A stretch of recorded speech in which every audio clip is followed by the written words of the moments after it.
Well, welcome everybody. So my name is Richard Isaacson. I'm a, preventive neurologist. If you haven't heard that term before, it's because it's kind of a new term. I think I may have made it up once and it kind of stuck. So back in 2013, we started the first Alzheimer's prevention clinic in the United States, possibly, actually, probably the world, back at Weill Cornell Medicine in New York Presbyterian.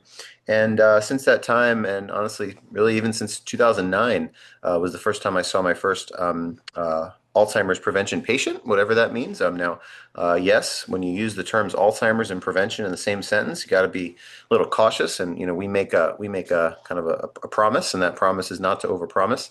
45% of dementia cases may be preventable if that person does everything right.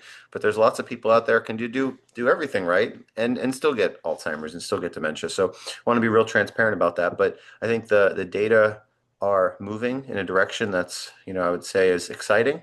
And I really feel like we've made lots of progress. So today, I'll load up some slides in a little bit.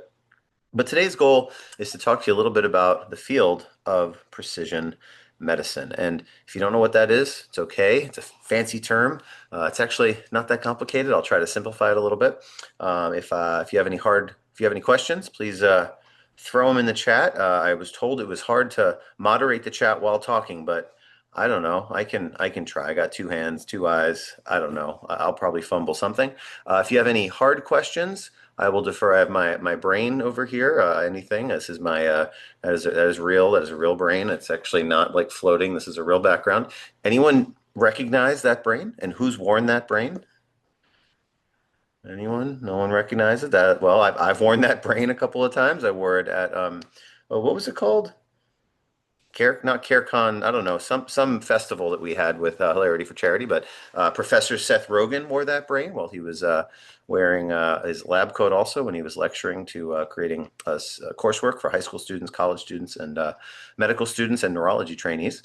So if you have any hard questions, I will ask my peripheral brain here. But with that, I think most people are now in, so I will get started. Let me first start by sharing my screen. There we go. Okay. And slideshow. Okay, can everyone see that slide? Everyone hears me okay? Okay, great. So today's talk again, Precision Medicine 101, making sense of the latest science in Alzheimer's prevention. You can't, again, definitively prevent, of course, and you can't, cure Alzheimer's disease, but I think we've really made a lot of strides. And today I'm going to show you kind of where I think the field is going and where I think, honestly, we are in a lot of ways today. So with that, I'm funded by a variety of sources. In the past, NIH. The NIH is different now. Funding is hard, very hard to get grant funding, but been funded by BrainMind, by American Academy of Neurology. I've gotten actually funds from HFC, Hilarity for Charity, ages ago too. The NIH loan repayment program paid off a lot of my student loans, which was helpful, and lots of philanthropic support. But the real kind of key question here is, who really kind of changed the way I think about things, and that's my Uncle Bob and my dad's cousin Charlotte. So this is back in Flatbush, Brooklyn, May of 1946. This was my cousin Erwin's bar mitzvah, I believe. I don't know if anyone's watching. I don't know if anyone was there, but yep, this is the bar mitzvah. I missed it. I don't think I was born yet, but this is the party, big party, and unfortunately, I try to talk. And Hilarity for Charity kind of, or HFC does the same thing. We try to give humor, but unfortunately, this is tough because four of these people in this picture ended up developing Alzheimer's disease, and that's something that I know most of us, or if not all of us, are touched by, and that's what kind of changes the way that I think about this condition. And there's a saying: once you've seen one person with Alzheimer's, you've seen one person with Alzheimer's, and that means that Alzheimer's presents differently in different people. So my Uncle Bob, my great Uncle Bob, up here in the upper left, who was diagnosed back when I was in high school in 1995, he presented one very specific way. And then my dad's cousin, who actually diagnosed her at a wedding in Miami back in 2007, she's the little girl sitting on the lower right here, very different case, and these were people who were related, although sort of. Actually, Uncle Bob married into the family. And these two cases, both in my family, were so different. And that's really kind of what changed how I think about Alzheimer's, that, one size fits one, and there's different approaches and different genetics, and precision medicine may be that explanation. And that's kind of, again, the impetus why I'm trying to think about things in a little bit of a different way. So what I believe is that Alzheimer's. Recording in progress. Oops, can you guys hear me okay?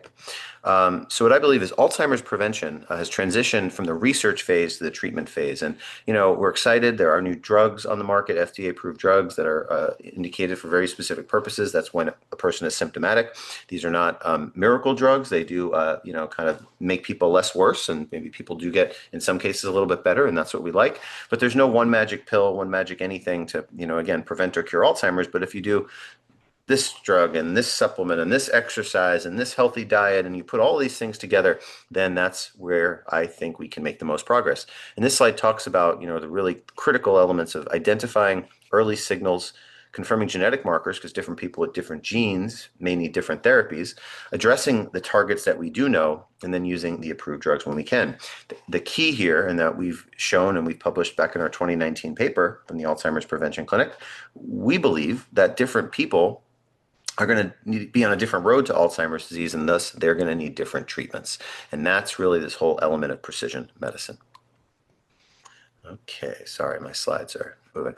So that's why I believe, again, that Alzheimer's, it's really time for an early stage, personalized preventive approach. So whether we use genetic testing, or we look a little bit more on the biology or more at symptoms, or we look at the breakthrough blood test. I'm sure you guys have all heard about the blood test, and there's so much excitement. And I just want to say be cautious about the blood testing. And, we're trying to take a different approach, with blood testing. If someone out there is telling you that there's one single perfect test, that's great for Alzheimer's, I don't personally believe that.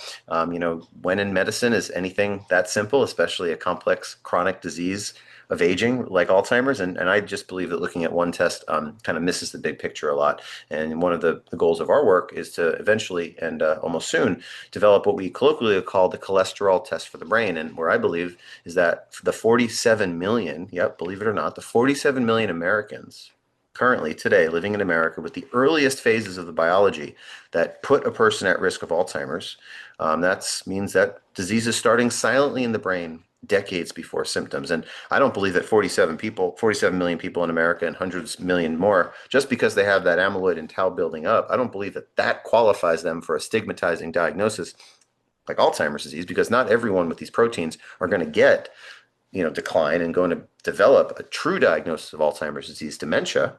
But just like when people have high cholesterol, doesn't mean that person is going to have a stroke or a heart attack.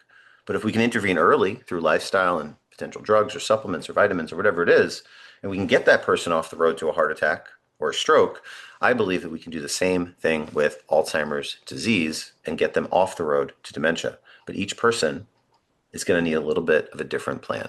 So how can we optimally individualize care? And, a lot of our publications, we've called this a clinical precision medicine approach. We've talked about, individualized clinical management of people at risk of Alzheimer's disease. And basically, I wanted to start by taking what I think some people believe to be a complicated term. Maybe I'm not sure why people clicked on this today. Maybe they're interested in precision medicine.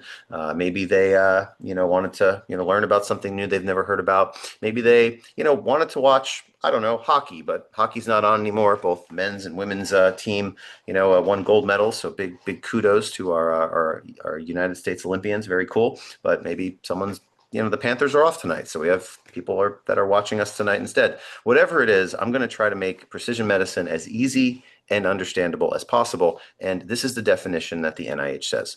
Precision medicine is an emerging approach for disease treatment and prevention.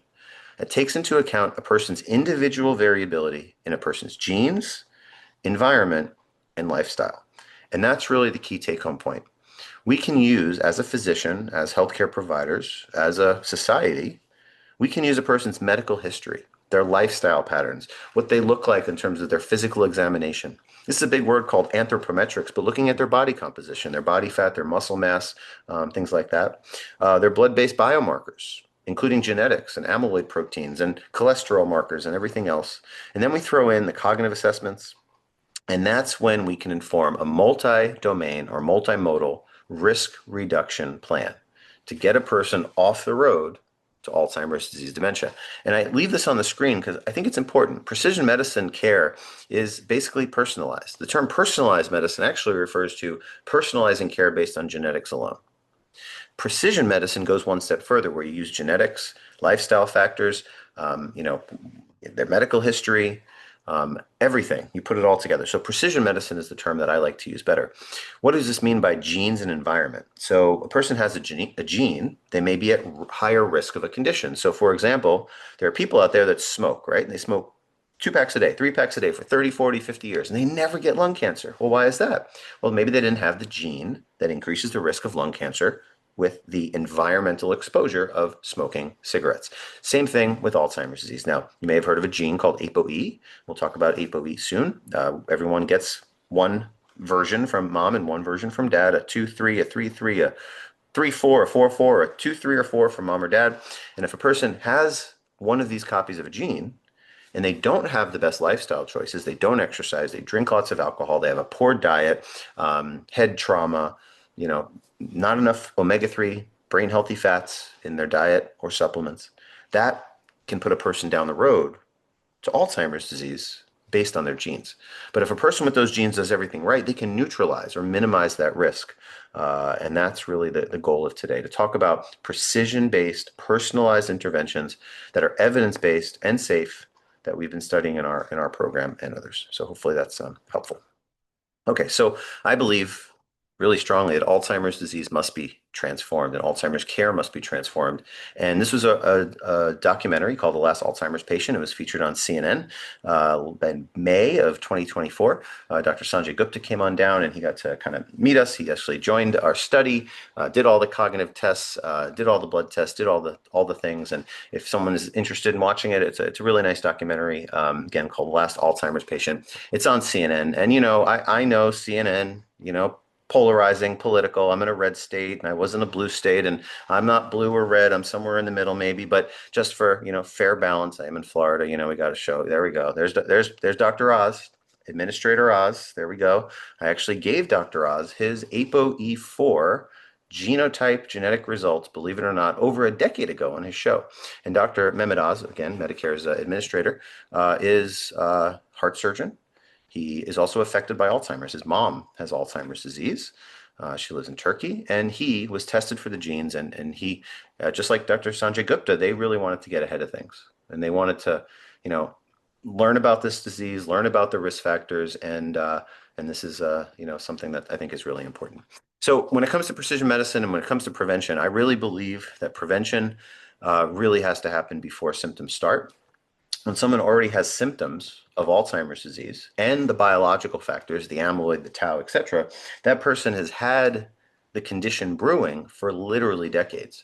Just like when a person has a heart attack or a stroke, does it mean that right then they started developing a heart attack or stroke? Well, no, the cholesterol, the blood pressure, the diabetes, the blood sugar, it's been causing damage silently in the brain, in the body, all throughout, and that's what leads, to the blood vessel inflammation and clots. So just like Alzheimer's, it's the same. And we believe at the Institute for Neurodegenerative Diseases, we are at a nonprofit organization, ind.org. If you want to learn about what we do, we have all sorts of free stuff. We have over 50, 60 videos. I have a 20 free course that's on there about mastering brain health. But we believe that we can transform care, and our goal is to make this type of care accessible, actionable, accurate, and affordable. And, definitely if you want to learn more, definitely check out ind.org. Again, all sorts of free resources on there. But where is our research going, and where is the field of precision medicine going? Well, it's going into the blood. And, if someone would have told me 20 years ago that we'd be having blood tests for Alzheimer's, I'd be saying, I don't know, I'm not sure about that. And as someone told me 5 years ago I would say, of course we would, because I just moved down to Florida from New York to create a precision medicine-based registry and really start my first lab. Now, I'm a doctor, I'm a neurologist. I'm a clinician. I see patients. Never in a million years did I ever think that I'd be running blood tests in the lab and creating blood tests and creating panels of blood tests. And why did I do it? Why did we do it? Why has my team, done all this? It's because we had to. And the tests that we need didn't exist. And now we're creating them. We have new tests that we're bringing to market, a new Alzheimer's risk assessment test, especially for 1 in 4 people out there with an ApoE4 variant.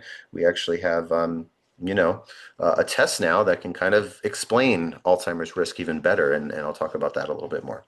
So from precision medicine perspective, looking at the blood is really amongst the best ways to try to figure out how a person can understand what their risk is and then what they can do about it in a targeted way to reduce their risk over time and protect their brain health. So a couple of years ago, unbelievably almost 3 years or so ago, we started doing, because again, our goal is to democratize access. There's no reason, right, why every single person out there shouldn't have access to this testing.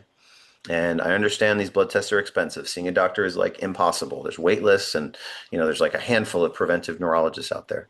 But one day, I hope one day soon, and if our research and our work stays on tracks, and we get the funding we need, and we corral the support that we're really trying to do, everyone out there, I hope within, let's say, 18 months from now, that's our dream goal, can at home, through a little prick of the finger and several drops of blood, goal, maybe $99, can check their cholesterol test for the brain, and they look for their brain markers. And if their brain markers look like they're going in a direction that's not the best, then we can, ideally do something about it. And that's the goal, to democratize access, and then to try to give resources. So if someone can't talk to a doctor, because there are no doctors like me out there, there's only like a handful, we have created software that anyone today can use for free. So if someone out there says, okay, Isaacson, you're compelling, maybe there is something that I can do today to do something to protect my brain health as I get older, to do something. Well, you can go online today and join a free software program, totally free, funded by the National Institutes of Health, to learn about your risk. And one day soon, I hope, if you're interested, you can sign up, and hopefully, I don't know, let's say by May 1st, maybe later, maybe earlier, we hope to launch an at-home blood testing research study that anyone can opt into, where you can get these little cards in the mail, prick your finger, and make some progress. So understanding the biomarkers, what are blood tests and why these are relevant or important for precision medicine? I could spend literally hours talking to you about blood testing. And if you join our free software program, it's called Retain Your Brain, retainyourbrain.com. Again, NIH funded a study that presented last year at the American Academy of Neurology meeting, showed that if you use our software for 6 months, you can actually lower Alzheimer's risk. And in that software, you can learn all sorts of things about blood biomarker testing, about brain health, about genetics, about everything. So in that period, until you want to learn more, I'll try to give you a broad brush overview of what all these proteins mean, and the approach that we take. So President Reagan, again, getting all political, talking about left, red state, blue state. Don't want to get political. State of the Union last night. So we'll just kind of stick to the facts. But the data is trust but verify, and trust but verify was said by President Ronald Reagan, and he said this, and this really rings true when I think about these blood tests. Anytime you think about a new test in medical practice that's only been around for a short period of time, of months or years, you really want to make sure that those tests are accurate, and those tests have enough use and experience across a wide variety of populations. And I think the challenge that I've seen with some of the blood tests is some of the blood tests look great, others not so much. Others, you mail them in, and the blood sits in a box over the weekend, then gets processed, and the results are all over the place. Or you put them on ice, and the ice melts, and then it messes up the results. Or what if a person is sick and they have a virus or a bacteria and they have inflammation? Well, guess what? Our research has shown that when someone is sick, it's a bad time to get a blood draw for a brain biomarker, because it can spike the brain proteins, and that's going to really make everyone confused. So I'm going to talk to you a little bit about that. Interpretation of blood tests without context about the person and about the situation leads to misdiagnosis and fear and anxiety. And again, that's what we're trying to create: democratize access to not only the blood testing at lower cost, but also having like a virtual neurologist in your pocket, where you can interact with software to teach you about the things you can do, people out there can do, to reduce their risk. And then also eventually connect with a healthcare provider through telemedicine. And that's, again, our longer term goals. Our goal also, from a scientific perspective, is to create a cholesterol test for the brain. And we'll go through that in a little bit about what I mean. And honestly, we also need to set standards. There's a lot of stuff out there, a lot of tests, and no transparency. And that's, we're all about transparency. So this is a complicated slide. I'm not going to get too detailed on it, but when it comes to precision medicine, we got to understand kind of what things look like biologically. And if you've seen anything in science and graphs, and sorry to get technical, but first the amyloid protein comes. This is what the textbooks say. And then the tau protein comes, and then inflammation comes. And then after that, the brain degenerates. You have brain decline. And that's what the textbooks say. But guess what? Sometimes the textbooks aren't always correct. Article came out today, this morning actually, showing that brains are growing. You can actually get brains to grow. What do you mean brains still grow as we age? Well, yeah, they do, and I can show you some data. New article came out today in the Super Agers study. Well, when the textbook says amyloid, then tau, then this, then that, but clinically, when I see patients, it doesn't match. Well, then that's when I say that there's something off here from a precision medicine perspective. And, approximately only a third of people, new study just came out, last year, only a third of people follow this path. So if there's people out there that are using blood tests or using scans or using this to think that it's so, cookie cut, cut and dry sort of thing, cookie cutter, it's not. So just because the textbooks say one thing, it doesn't. And we're learning every day. So this is complicated, but I just wanted to talk about this because, precision medicine approaches and our understanding about personalized approaches may change from month to month and year to year for sure. In our research study, we're looking at over 150 blood biomarkers that are assessed through the blood. And actually, this slide was actually made in December. It's now February. We are over, 250 now. We've literally expanded by over 100 biomarkers in 2 months. That's crazy. Like, actually, that's unbelievable. I have to update the slides. We look at blood testing across different platforms, different technologies, different areas, not just brain markers. There's a marker called alpha-synuclein, which you may have heard about. Alpha-synuclein is a protein that's related to dementia with Lewy body or Parkinson's disease. Amyloid and tau, more related to Alzheimer's disease dementia. And we look at all of these proteins, including immune proteins and inflammatory proteins. We basically try to understand a person's whole individual biology, believe it or not, with just a few drops of blood.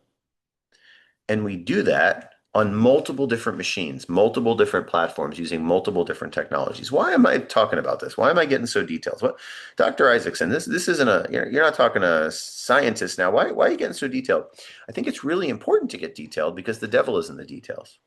And in 2026, we're still at the very earliest days of understanding precision medicine with Alzheimer's. And I just want you to know that the only thing constant in Alzheimer's blood testing and blood biomarkers and precision medicine, the only thing constant in Alzheimer's precision medicine is change. And every day, every week, every month, things are going to change. And what we do is we look at all these blood biomarkers and these spreadsheets that we make us dizzy sometimes. And we try to understand what a person's risk is. Like when you take a cholesterol test, is a person at high or low risk of a heart attack or a stroke? But we also use the results of the blood tests to evaluate the biological effects of risk reduction interventions. And what do I mean by that? Let's think about cholesterol. When you have a cholesterol test that's high, what do? You go on a treatment and then you see if the cholesterol tests improved. And it's the same thing here, whether a person starts exercising or they make other lifestyle changes like healthy nutrition, Mediterranean style diet, they sleep more, they manage stress. GLP-1 drugs, GLP-1s, they're the miracle drugs, right? They do a lot of good things, but they can also cause some harm and muscle mass loss. And you got to exercise on GLP-1s and build muscle strength. Otherwise, it ain't going to work. Hormone replacement therapy, one of the most powerful things a woman can do in the perimenopause transition, especially if they have, you know, uh, an ApoE4 variant, which 1 out of 4 women do. Lipid lowering drugs, anti-amyloid drugs, which are FDA approved for people with symptoms.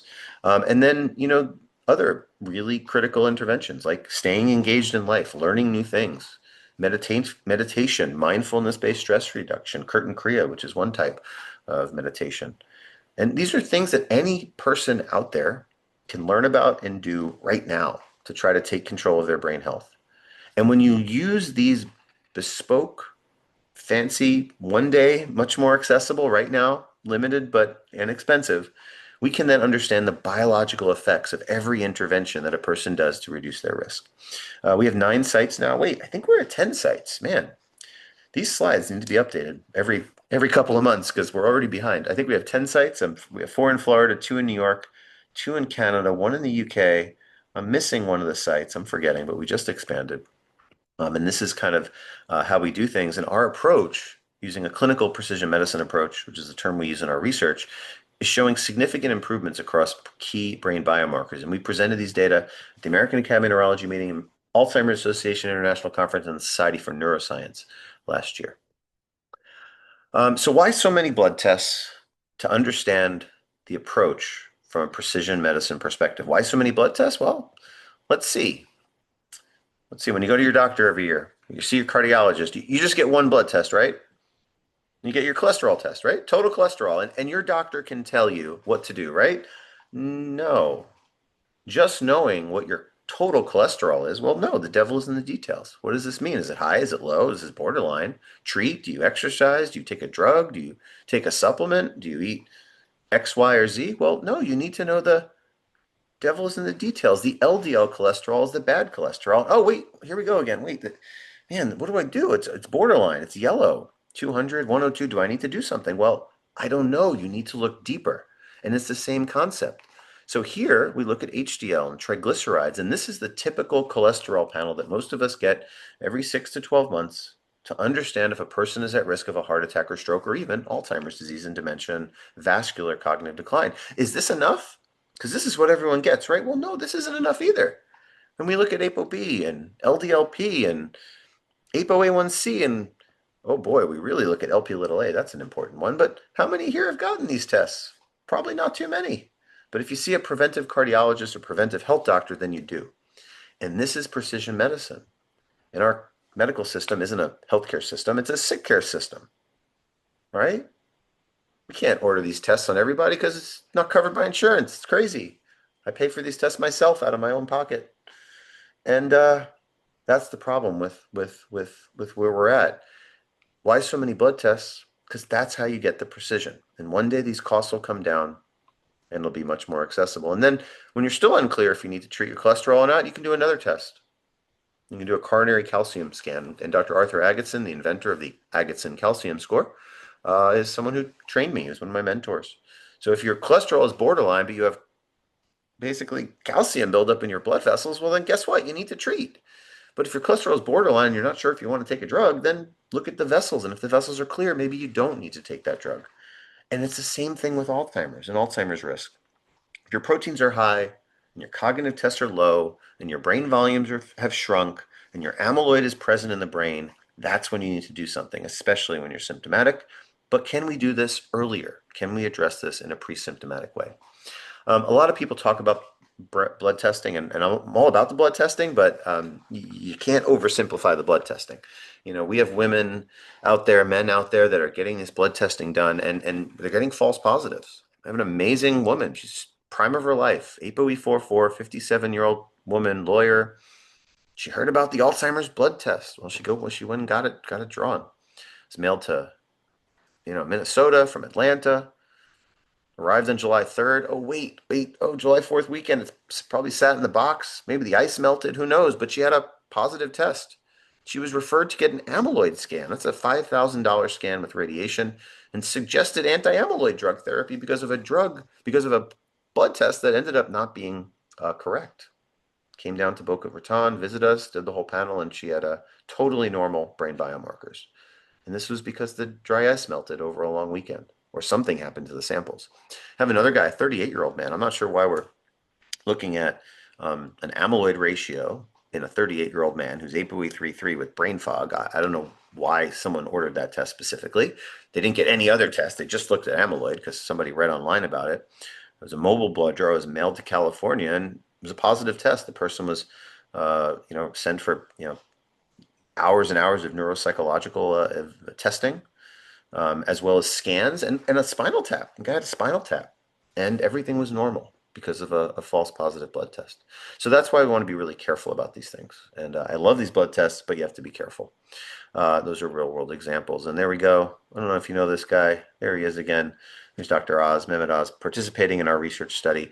Real world examples of how we do this in the real world. Well, we look at viral swabs and we look at viral cultures. And if a person has an acute virus and they have a positive brain biomarker test, it may not be accurate.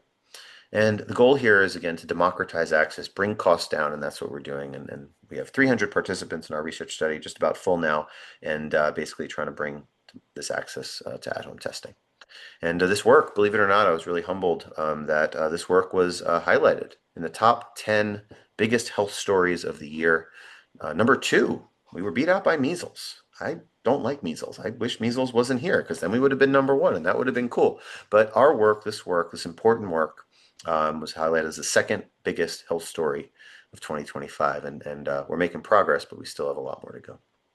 So when it comes to precision medicine, okay, it's complicated. It's detailed. Okay, we're following all these patients, and we have this approach called N of one, where we use the person as their own control. What the heck do I mean by that? I mean that Mr. Jones, he's specific. He's got high blood pressure, high cholesterol, and got a whole bunch of stuff. He's going to need therapies A, B, and C. But Mrs. Smith, well, she has an ApoE4 variant, and she's in the perimenopause transition or just postmenopausal, and not feeling great, and well, she's going to need hormone replacement therapy, and she's going to need to put on muscle mass, and she's going to do all these different things. So using a person's baseline blood testing data, cognitive data, and biological data, telling a person to do something focused and targeted, individualized to reduce their risk, and then tracking that person's biology before and after and cognition, because Alzheimer's disease to me is a clinical biological construct. You need to have a clinical sign, cognitive change, and you need to have a biological sign, amyloid and tau,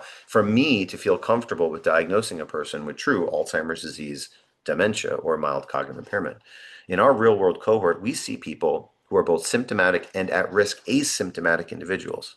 And I believe that one day soon, hopefully, everyone in their 30s, 40s, 50s, 60s, and 70s, and 80s, and who knows, 90s and beyond, when they're healthy, with no symptoms, they're going to get a screening test, a cholesterol test for the brain. And I hope that our work informs this. And then we tell people what to do based on the data. So what can people do? Well, at the end of this talk, and I'm going to hopefully wrap up in maybe 5-10 minutes or so, try to leave some time for questions. But what can people do? Well, we tell people what to do based on the kind of mnemonic we use of the A, B, C, D, and E's of neurodegenerative disease prevention. And depending on these inputs, these data, I can explain to a person what they can do, what they should do, and then we can use the blood testing and cognitive testing to evaluate whether the things we're telling people to do to reduce their risk from an individualized precision medicine-based perspective is actually working, just like a person uses a cholesterol test to understand if their exercise, their nutrition, and the drug that they may or may not have been prescribed or the supplement is working to lower their risk. Hopefully this makes sense. Anthropometrics, again, big word for body fat, muscle mass, things like that. Cardiorespiratory fitness. Blood-based biomarkers, that doesn't just include the cholesterol, nutrition markers, inflammatory markers, hormones, nutrients, whatever else, but it also includes the brain biomarkers like amyloid, 42/40 ratio, different tau, protein isoforms, p-tau 181, p-tau 217. It's a lot of information. NFL, GFAP, these are all, a lot of words, but you got to learn them at some point. And all the stuff we'll talk about later at retainyourbrain.com. Again, you can learn this stuff for free. ind.org. You can go to our foundation website and learn all this stuff for free. We do cognitive assessments. We do DNA testing, especially ApoE4 variant. We look for emotional health, social well-being, talk about stress management, meditation, social connectedness, sleep quality. And then we also look at all of these factors to consider a personalized risk reduction plan. And that's, how we kind of come up with our individualized recipe. This is the paper we published back in 2019, Individualized Clinical Management of Patients at Risk for Alzheimer's Dementia. The prior paper to this was a clinical, in the title, something said, forget what it said, but it says a clinical precision medicine approach. We switched the precision medicine word to individualized clinical management to make it more understandable for the public. But that's really what precision medicine is, individualizing clinical management. I think this is critical because at the age of 85, let's say 45% of people have Alzheimer's. Well, that means the disease first started in their brains between the ages of 55 and 65. And that's when we need to do these cholesterol tests of the brain biomarker, and risk factor tests. But you really have to shift the needle much earlier. At age 65, 10% of people have Alzheimer's. That means the disease first started in their brains between the ages of 35 and 45. And that's why kind of HFC has done so much with education. I remember Professor Seth Rogen lecturing unbelievably in a lab coat to medical students and neurology trainees at Weill Cornell Medical School just about a decade ago. And what Seth said kind of on the fly is Alzheimer's, it's not an older person's disease. It is, but it's also a disease of younger people and people who are middle-aged. And that's how we have to think about this condition. There's lots of really strong research to show that doing things like managing risk factors, managing blood pressure, eating healthy, exercising on a regular basis, meditating, all the things have shown cognitive benefits from risk factor management. Getting that blood sugar, people with diabetes have twice the risk of Alzheimer's. Getting that cholesterol down, the blood pressure, critical. And the methodology that we follow is really three things. Again, I said earlier, we promise not to overpromise. 45% of people with Alzheimer's, at risk of Alzheimer's may be prevented. Their dementia may be prevented if they do everything right. But again, it's imperfect, and we can't prevent dementia in everybody. But if we take an evidence-based and safe approach, not a one-size-fits-all approach, as I'm sure you've learned, it's not an algorithm. It's not a recipe, and I wish it was. But I believe that one day we'll be able to take a few drops of blood from the finger, put it in a little machine, and it'll be able to spit out a targeted plan based on that person's individual biology, and hopefully we can get that cost down to $99. That's our long-term goal. When it comes to risk factor assessments, I can talk for hours about how a person can reduce their risk. And again, I urge you to go to some websites, which I'll talk about in a bit, all free. You can't change your age, but you can change your exercise. You can change what you eat, cognitive engagement, sleep patterns, hobbies, learning a new instrument, learning a new language. These are things that really help stress reduction, social engagement. And as we talked about before, like tobacco, bad, alcohol, bad, especially if you have one or more copies of the ApoE4 variant. Blood pressure meds, good. Keeping that blood pressure down. High blood sugar, bad. These are things we have to really get under control. Now, sorry, but this is a talk on precision medicine, so I gotta, show some really ridiculous slides with really funny line graphs and little asterisks and a lot of data and numbers and words that, frankly, I don't even understand. I told a joke earlier today that no one laughed, but I'll try it today.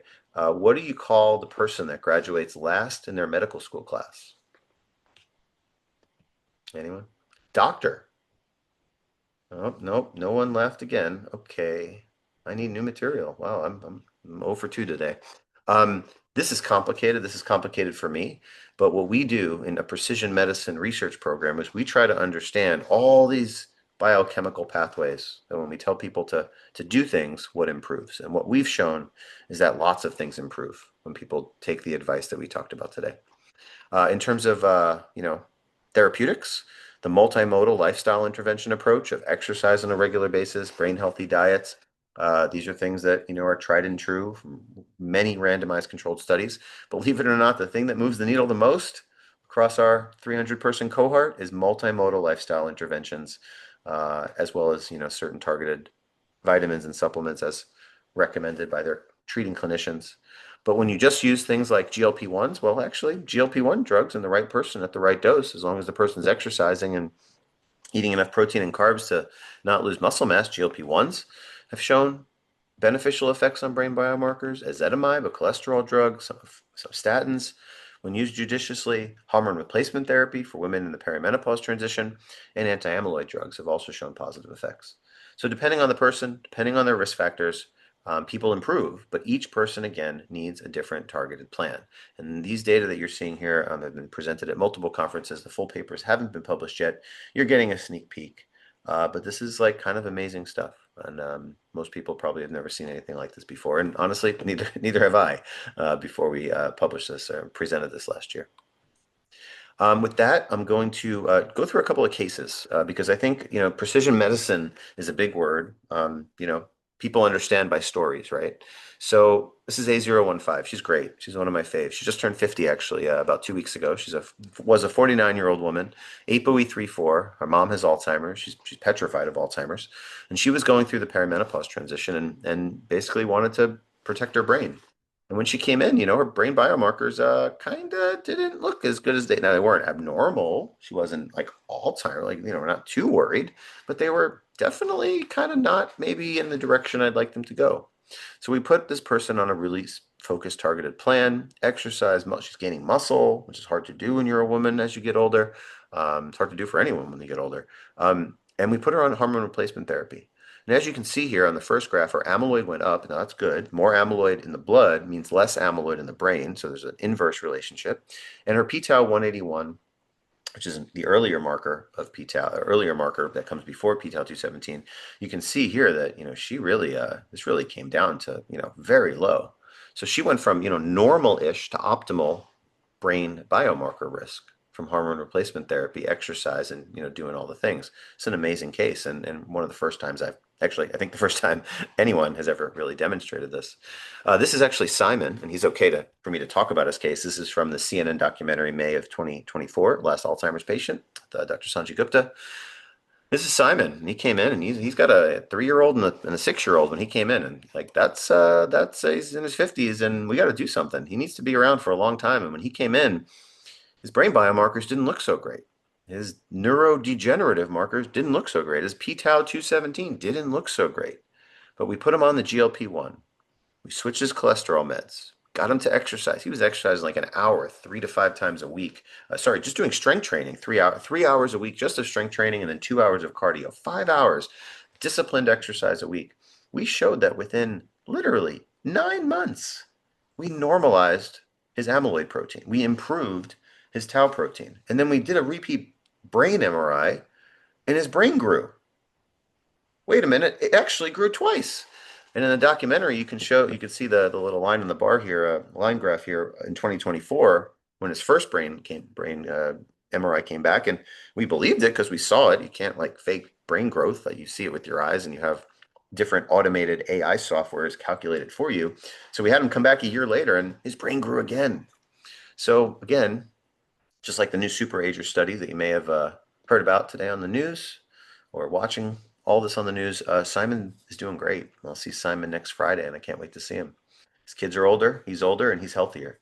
And his amyloid and tau are now normal, and his brain is larger, and his cognition's better. And that's not supposed to happen. The textbooks don't say that. This is another really cool guy. He's getting actually a cardiac procedure tomorrow, so hopefully I'll wish him well. I'll send him a message, but he's doing great. A little AFib, going to get is going to get a ablation. But he's a former Olympian. It's an amazing guy. Actually won a gold medal in the Olympics a while back. Family history of Lewy body dementia. He kind of let himself go a little bit, even though he was still in pretty good shape. When you're an Olympian, you let yourself go, and he was at the 75th percentile of his VO2 max, which is a marker of fitness. Well, he got everything right. We got his body fat down, his muscle mass up, put him on some omega-3s. He was deficient. He had low vitamin D and B12, and we put him on ezetimibe for his cholesterol. And we put him on a tiny dose of a GLP-1, semaglutide. Well, he increased his physical fitness and his cardiovascular fitness from the 75th percentile to the 96th percentile, and he basically normalized all of his blood biomarkers, including blood biomarkers related to alpha-synuclein, which is a marker of Alzheimer's, which is a marker of Parkinson's or Lewy body dementia. And we did the same thing, and we did the brain MRI first, and then we did the brain MRI again, and his brain grew too. Like, that's crazy, but this really happens. Like, if you put in the work and you do the right things based on precision medicine, and you have the biological markers to demonstrate that.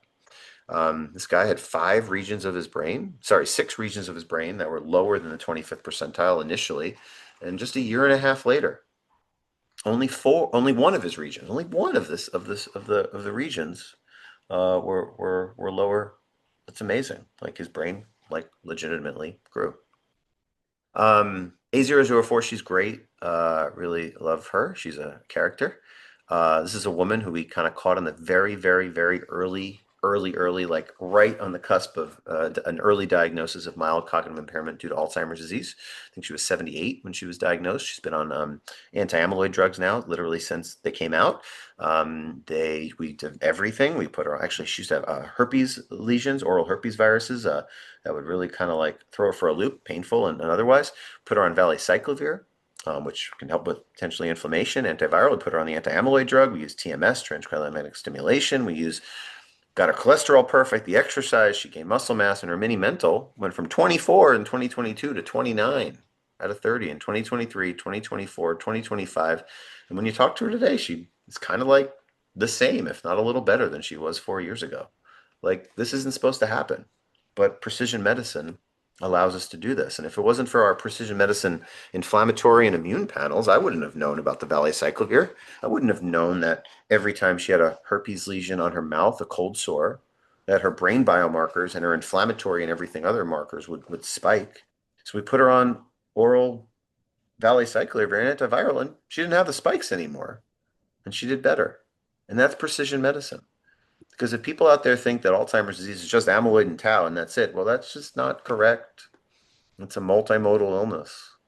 And if, when my family member had dementia and had a urinary tract infection, UTI, what would happen? They'd get they get worse, agitated. Their memory would get worse. And it's the same thing. Someone has an infection, potentially, if you treat the infection proactively, you can make their brains work better. And guess what? Her brain age decreased and her brain volumes increased. And that's crazy, but it actually happened. And we used multiple different types of software, different AI software, and it was all congruent. Brain volumes increasing in a 79-year-old woman on anti-amyloid drugs and everything else. Crazy stuff. So our goal is to shape the future of brain health. We're making progress. We still have a lot of work to go. One day we'll be able to do this all through software with an at-home finger prick card test.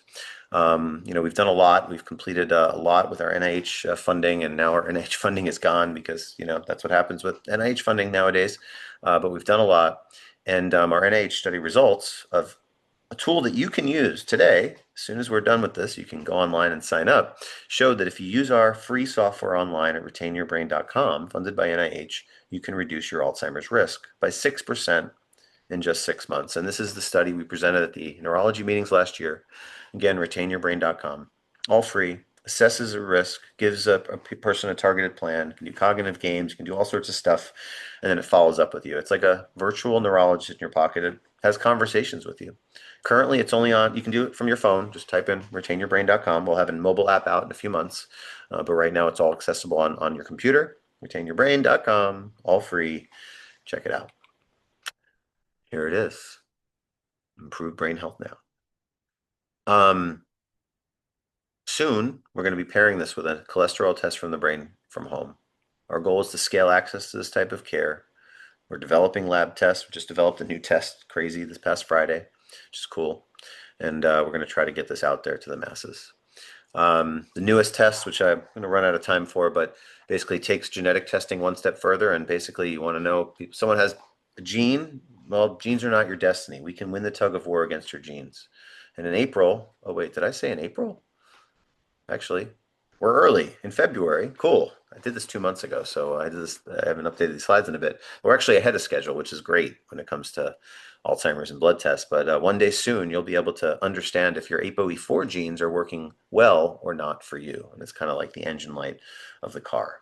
And in order to do that, brain health testing made simple. You can go to allslabs.org, and we're trying to democratize access to blood testing. And it's not available yet. We'll be hopefully launching this through the retainyourbrain.com software, doing a research study to do finger prick card testing and other resources to be able to check brain biomarkers in a valid way, and we're trying to scale this as best as we can. So our goal is to build on this work, publish the results, create standards, expand the cohort, and ensure cost-effective access to testing.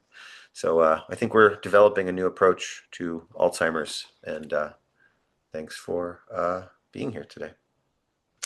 I will now open it up for questions.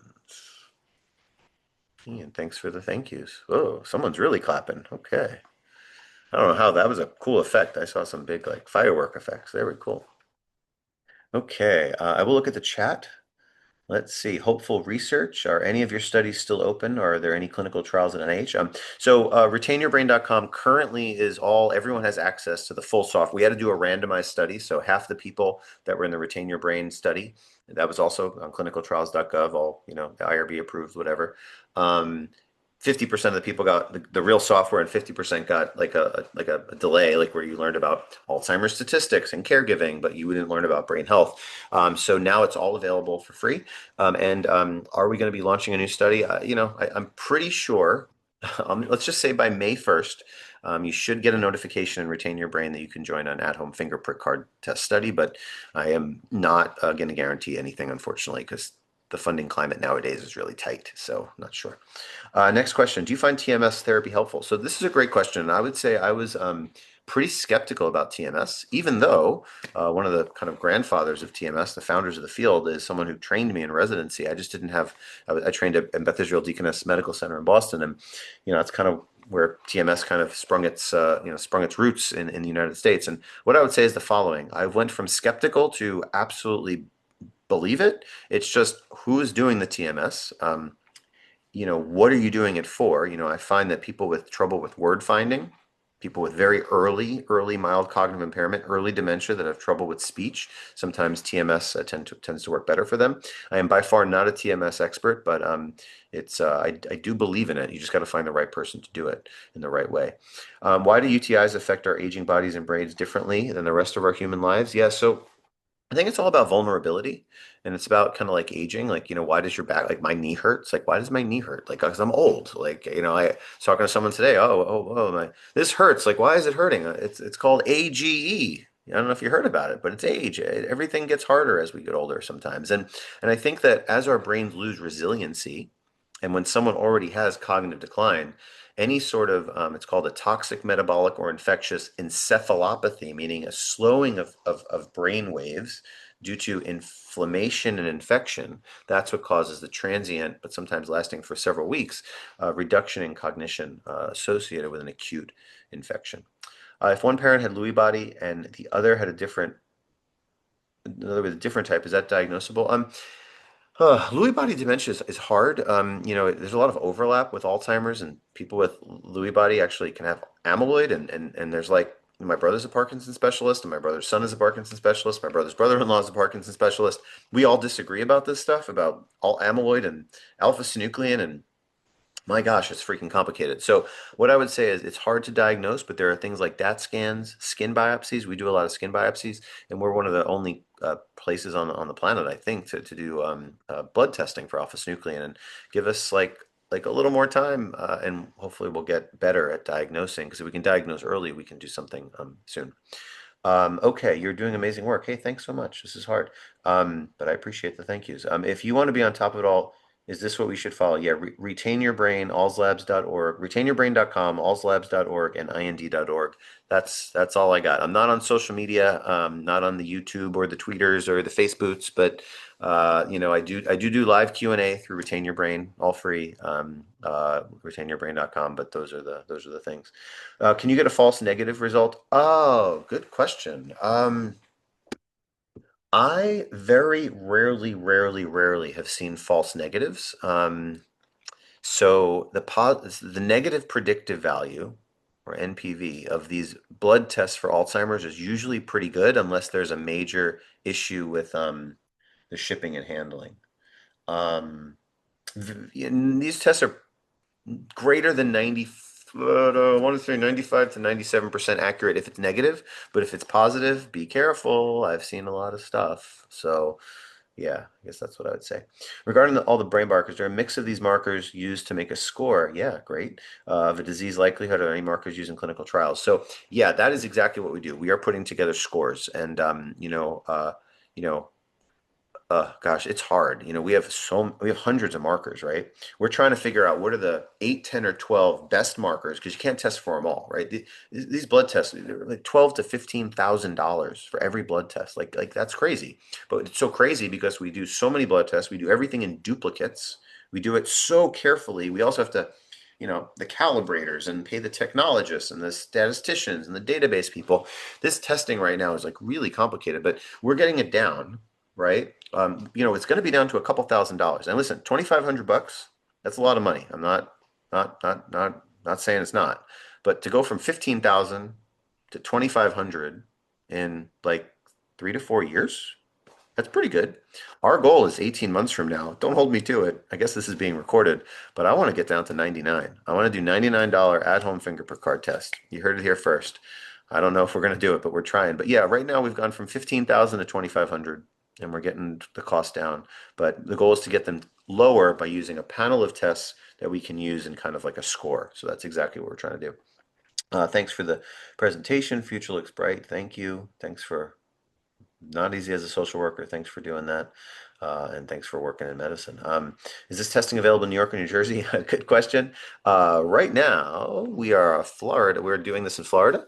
However, stay tuned. Retain Your Brain research stuff will be available everywhere. New York is like very hard, and that's a whole different path. But we'll be able to offer this testing. over time. It's hard, slow, but stay tuned. TMS is transcranial magnetic stimulation, which uses magnetic waves, which are relatively safe to kind of stimulate areas of the brain to make them work better. Oh, there, Ashley got that. Speech and language pathologist doing a study. Thank you so much. Do we use the MoCA? There's different ways of doing cognitive testing out there. The MoCA is the Montreal Cognitive Assessment. The Mini Mental is developed in the United States by Folstein and Folstein. 30-point scales are both of them, and the MoCA is harder. And maybe it's more informative, but I like mini mentals too. They're easier. They're not as like granular. If someone is really smart, they can fake out the mini mental, and you can get a really good score, even though you can have some challenges. What are my thoughts on the risks of Kisunla? Basically, how do I put it? Um, I have nothing to disclose. I don't take any compensation from any drug companies, vitamin companies, supplement companies. If I did, I would have paid my student loans off much faster than the 22 years it took me to pay off my dang student loans. Uh, you only knew. But moving right along, I do like anti-amyloid drugs when they're used in the right person at the right dose and for the right duration of time. And you ask, what about the risks? It depends on the person. If a person has bleeds in their head to start with, if a person is very unhealthy. If a person has two copies of the ApoE4 variant, which is 1 to 2% of the population, they're going to be at higher risk of a negative side effect from the anti-amyloid drug. So you got to check your ApoE4 genotype. You got to do this stuff. And it's really critical. Hey, retainyourbrain.com is awesome. Thank you. Appreciate that. When will it open in Canada? Right. You do need your cell phone right now. Yeah, we're coming. The app is coming. Give us till May, I hope. But yeah, right now you got to sign up on the waiting list. Sorry about that. Um, oh boy, fecal microbiota transplant. That's a hard one. I'm gonna ask, Brain, do you have any comments? Hard questions go to the brain over there. Nope, no comment from the brain. I think the this is cool, but I don't know about for brain health. I think for biological stuff and maybe metabolic health, I would say it's cool. Caregivers, when the workshop concludes, you are welcome to join the Caregivers Connect Lounge. Okay, great. And I guess we will end there. Well, thanks everyone at 6:15. I super appreciate your attendance. Appreciate your time. I hope we learned something today. Pass on these resources to your friends, your family. It's all free. I'm trying to help and support HFC. They're the best. Thanks, everybody.